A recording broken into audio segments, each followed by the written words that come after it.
In this video, I'm going to showcase some of the most interesting expansion slots in the history of video game consoles. So here goes.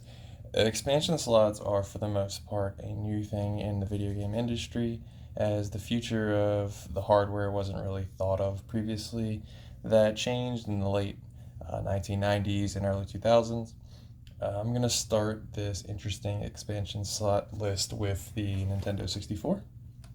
Now you may be thinking I'm going to showcase the RAM expansion slot at the top, which allows you to increase the total system RAM from 4 megabytes to the 8 megabyte slot right here where I have. But what I'm really going to be showcasing is the hidden unused in the United States extension port at the bottom. You pop that off and it reveals this extension slot. So the port was used in Japan for the N64 Double D. The N64 Double D can be thought of as a Nintendo 64 1.5, as the system basically connected from the bottom to a magnetic disk drive for expanded and rewritable data storage to 64 megabyte magnetic disks. A few Mario Artist titles were released on the expansion system, as well as a F-Zero game. 10 games were released in all, and there were a bunch of canceled games that eventually saw the light of day in future iterations, such as the Legend of Zelda Ocarina of Time sequel, which became the Master Quest release on the GameCube. Next up on this expansion slot list is going to be the Sega Dreamcast. The Sega Dreamcast was the first console to incorporate a built-in modem for online play. The modem included with the console was a 56K modem, and it was removable.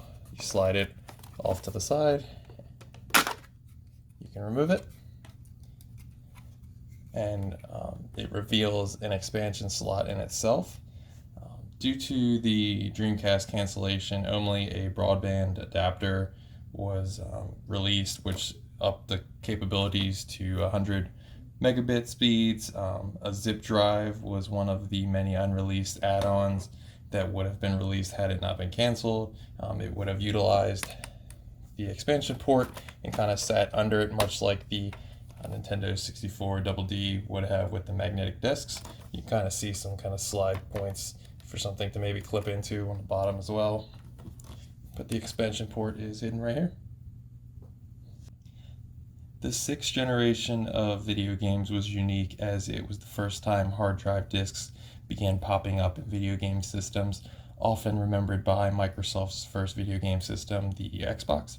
What you may not know is the PlayStation 2 had its own available hard drive through a very thorough, complicated, roundabout way. It did not come with one from the factory, but on the back of the PlayStation 2 was an expansion bay. You pop off a tab, revealing this empty slot, and there's an expansion slot right here. So if you bought the network adapter, you could then buy the PS2 40 gigabyte hard drive disk, connect the two together, slide the hard drive in here, the network adapter would connect here, and together you can connect them to the system and use them basically how you would in the original Xbox, where you basically move save files for games. Some games were able to utilize the storage as a native saving slot, but it did not come one from the factory.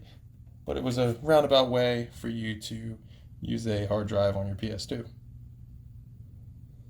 The last interesting expansion slot goes to the most recent generation of the video game industry, and that would be the Xbox Series X.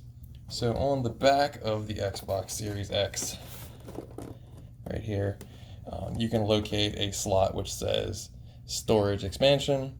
Uniquely, it is able to use storage cards to increase the amount of space on your system.